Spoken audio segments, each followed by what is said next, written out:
right? Because amino acid deficiencies are one big deficiency that you see in a plant-based diet. But you don't see that in the people who are fermenting and soaking and sprouting their lentils and their quinoas and their rices, et cetera, because that increases the amino acid availability.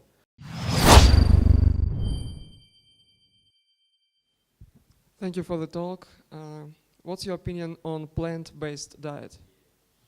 It depends, right? It depends. So there are some people who have an issue called over-methylation, which you can test via your genetics. And some of those people will take all the methionine proteins that are in meat and convert those into high amounts of folic acid. And extremely high amounts of folic acid can be an independent risk factor for cardiovascular disease.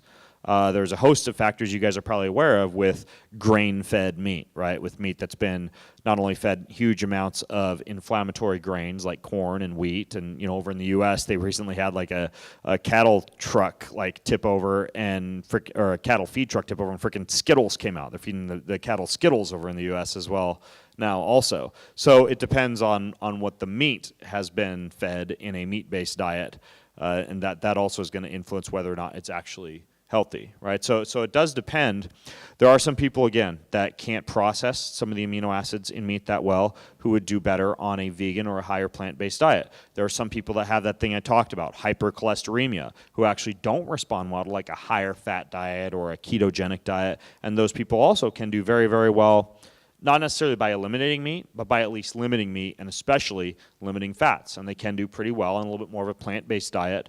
And then finally, not all plant-based diets are created equal, right? So there's a plant-based diet that's freaking like tofu and wheat and gluten-free rice crackers, right? And then there's the plant-based diet that's like fermented and soaked and sprouted quinoa, right? And amazing versatility of like dark leafy greens and things that have been prepared the way our ancestors would have prepared them. When you eat bread, you're doing like a really good nutrient dense, like slow fermented sourdough bread. And you're doing all these things to make a plant-rich diet extremely good for the body and, just as importantly, very, very bioavailable when it comes to amino acids, right? Because amino acid deficiencies are one big deficiency that you see in a plant-based diet. But you don't see that in the people who are fermenting and soaking and sprouting their lentils and their quinoas and their rices, et cetera, because that increases the amino acid availability.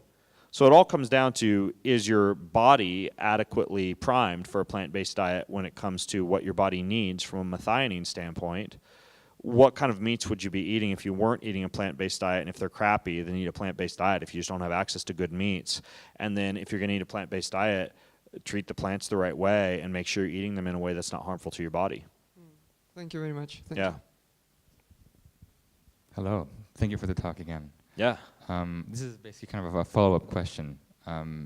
Maybe you have any practical tips regarding testosterone levels and energy levels for vegans?